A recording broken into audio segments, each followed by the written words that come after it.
It was a cold November night when the letter arrived. Sealed in black wax, written in trembling ink. Only 5 words. Come quickly. The portrait's gone. They call me Mr. John, detective, observer, and sometimes the man who walks too close to truth. I don't chase mysteries. Mysteries chase me. And that night they found me again. The address led me to Blackwood Mansion. A place wrapped in fog and silence. The kind of silence that isn't empty. It's hiding something. When I stepped inside, the air was heavy with perfume and fear. Lady Eliza Blackwood stood at the foot of the staircase, her eyes red, her hands shaking. "Detective John," she said. "Thank heavens you came. My husband's portrait, it disappeared last night. The study was locked from the inside. Locks don't keep secrets. They hide them." I followed her into the study. The walls were lined with books, the fireplace cold, and an empty space on the wall stared back at us, the spot where the portrait once hung. She told me the painting was worth millions, but that didn't interest me. What did catch my attention was her voice when she said, "It's not about money, detective. It's about the curse." The servants whispered about the painting, that the eyes of Mr. Blackwood bled at midnight.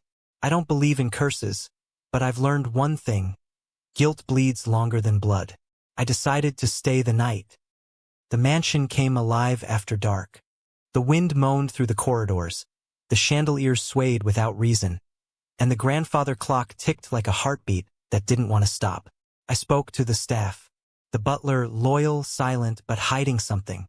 The maid, trembling, said she saw a shadow move behind the painting the night it vanished. The gardener, rough voice, claimed the house breathes at night. Everyone had fear in their eyes. Fear is good. Talks louder than words. When the house fell silent, I examined the wall where the portrait had hung. There were scratches on the wallpaper, faint but fresh. I ran my fingers over them and heard a soft click. Hollow. Behind the wall was a small compartment, hidden perfectly. It was empty. Someone had opened it recently and taken whatever was inside. That meant one thing: the painting was a cover, a mask for a secret. Midnight. The rain had stopped. The air was too still. I stayed hidden behind the curtains in the study, candlelight flickering weakly. Then, footsteps. Slow, careful, familiar. Lady Eliza entered the room, holding a candle. She walked straight to the wall, pressed one of the stones, and the hidden panel slid open. And there it was, the missing portrait of her husband. I stepped out from the shadows. "Beautiful painting," I said. "But beauty fades fast when you keep it in the dark. Doesn't it, Lady Eliza?" She gasped, clutching the candle. You don't understand, detective.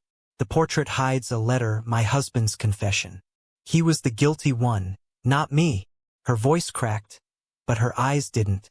They were calm, practiced. I watched as she pulled a folded piece of paper from behind the painting. Before she could burn it in the fireplace, I grabbed it. It wasn't a confession from her husband.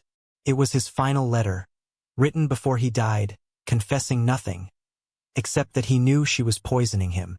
The words were smeared but clear enough. "If anyone finds this, Eliza killed me for the fortune."